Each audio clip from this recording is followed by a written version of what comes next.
Ranked 5th on my list is my fellow Swede, Leffen. Leffen had a kind of disappointing year by his own standards and by most people's standards in Leffen. Leffen obviously a competitor for like being able to take any kind of tournament. He has the potential for sure, but he has had a lot of heartbreaking losses in Game 5s. I believe, let me count, I think three of my wins against Leffen have been in Game 5, and 2 of them was 3-0. So it's been like 3 sets that was nail biters.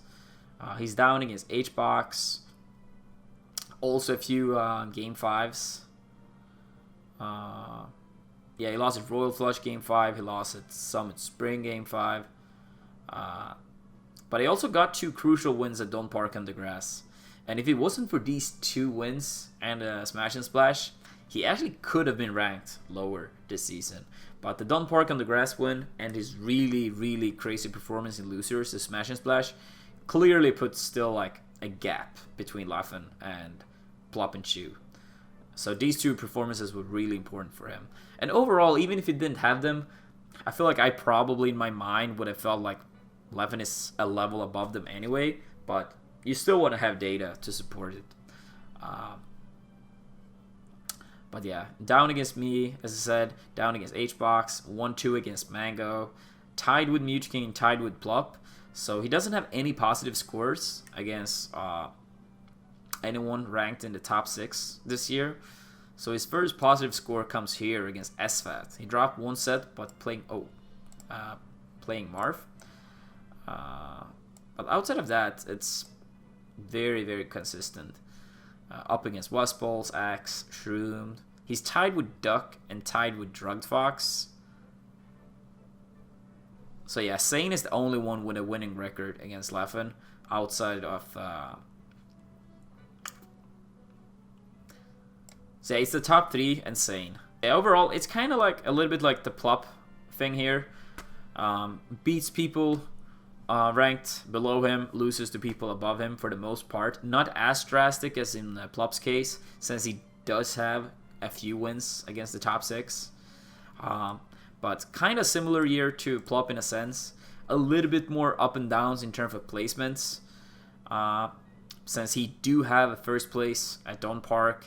His second place, it's Smash and Splash, is more impressive than Plop's second place at CEO, especially since he had to go through so many players in the losers bracket.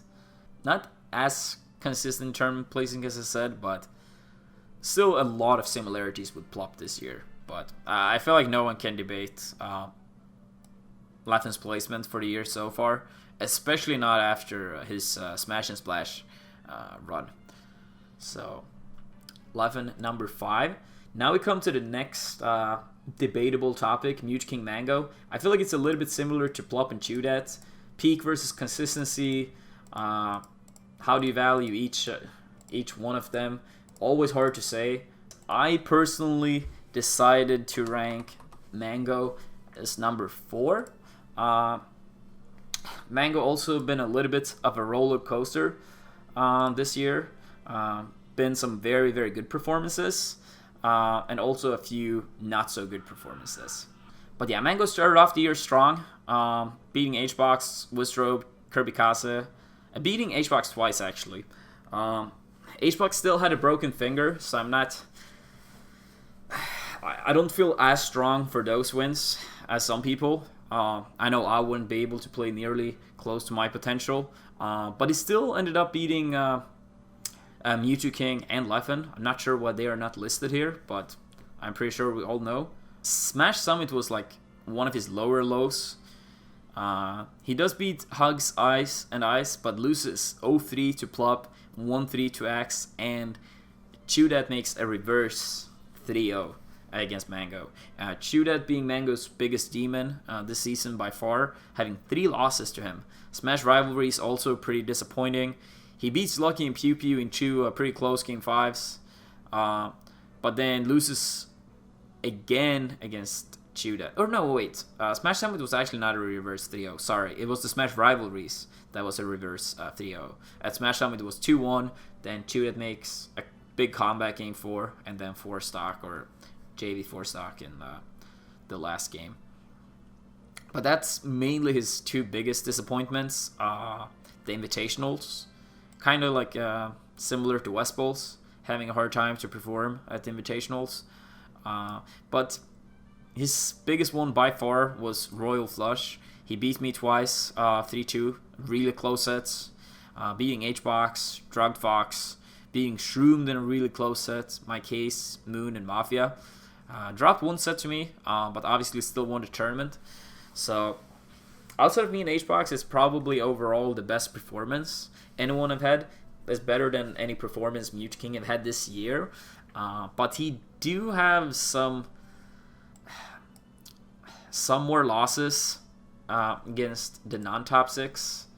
Alright, so Mango had an 8-6 count compared to Mute King's 7-8 against a 1-5. So he's slightly better, but if we look here, the set count versus 6-10, Mango is 2-3s negative against players ranked number 6-10, while Mute King's 12-3. Some people might say, but he have slightly better against the top 5.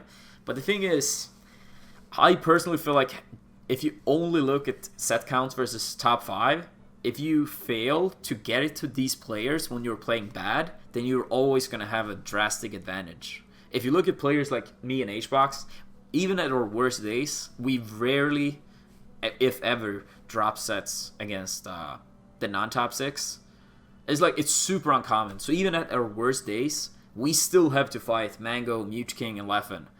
Like, when we are at their weakest, they still come at us like fucking wolves, you know? But when they are at their weakest, me and HBox, we can't farm these wins against, you know, Mute King, Leffen, and Mango when they're playing bad. So I feel like we can't really only take set counts against the top 5.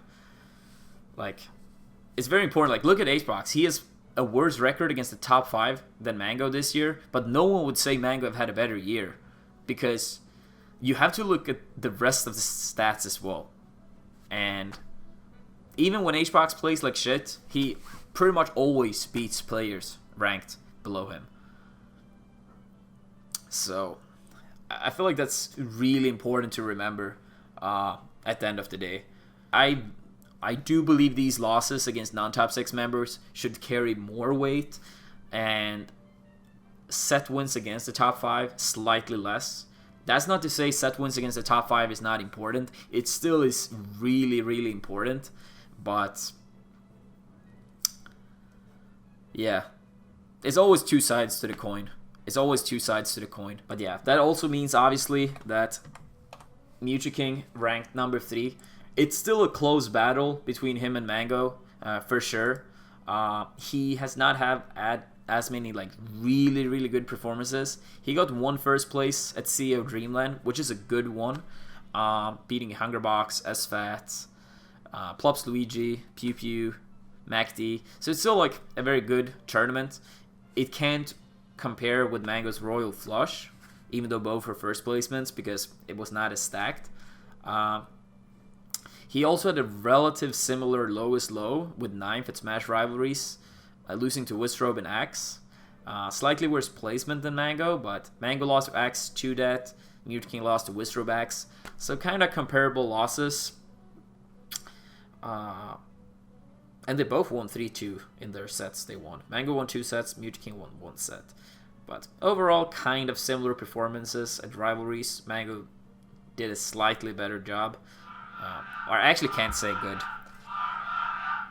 Yo, thanks for resub, dude. And yeah, let's check more. Genesis also had a pretty good one. Got 3rd. Smash Summit. This is one of the most important ones in like difference as well. Mute King got 4th, beating Plop, Axe, Chewdet, Hugs, only losing to 2 top 6. While Mango had a very bad summit. That one, like that alone, might have made the difference, to be honest. Mute King slightly outplays Mango at DreamHack Austin. Mute King got one worse loss than Mango with none, but made up for it by beating Mango himself in the head-to-head. So yeah, no, it's very, very close. I can't really say like 100% guaranteed Mango should be ranked, like Mute King should be ranked above. It's a hard call, but I could see both players ranked 4th. I could see both ranked 3rd. It's gonna be interesting to see what the people say once the ranking list actually comes out. Number 2. Oh, HBox is not allowed to have his own name any longer. No, but on a serious note, HBox number 2, same placement as last time around. Had a very solid year overall. Looking at tournament placements, and HBox has been going to a shit ton of tournaments. I'll give him that for sure. Nothing worse than 4th place, which happened at Genesis with the broken finger, as we stated. But overall, like still like 2nd, 4th, 2nd, 1st, 3rd. Yeah. So yeah. Yeah, Dome Park was 2nd. Summit was 2nd. Yeah, overall fantastic year for sure. He's down against me and Mango, tied with Mute King and tied with SFAT. But except for that, he's up against every single player, I'm pretty sure. Up against Leffen, up against Plop. He dropped 1 set to Lucky. That's true. But still up against him. And yeah. So also having a slightly worse record against the top 5 than Mango, but having a clearly better set count against the 6 to 10 rank. 6 to 10 rank. And yeah, overall like stronger in pretty much each category. More tournament wins, less losses against the top 6. Less losses to non-top 6 than both Mute King and Mango. Yeah, statistically in every kind of possible way, he's ranked above Mango and Mewtwo King. So yeah, good year to HBox so far. It's gonna be interesting to see how he does this summer. Evo coming up soon. And then first rank, yours truly, Armada. What can I say? Pretty good first half of the year. Positive record against every player. Quite a few players I've not played against though, to be fair, but looking pretty good. Can look at the set counts. 4 sets lost this year, 2 being to Mango, 1 being to Leffen, and 1 being to HBox. No losses to the non-top 6. And overall, like, I haven't entered the most amount of tournaments, but it's still been like quite a few. Genesis, Beast, Summit, HF LAN. My streak ended at Royal Flush, losing 2 really close sets to Mango. Smash and Splash being my only, like, I don't want to say bad performance, but for my standards, it was bad. It was my lowest placement. I got kind of rocked by Leffen in losers. I got taken to game 5 by Shroomed, and also a very close set. So overall, like, my weakest tournament this year by far. But still, I can't complain. It's been a wonderful first half of the year for me. Hopefully I can keep it up. Also got a few wins in Europe that was not listed here. HF LAN, as I mentioned.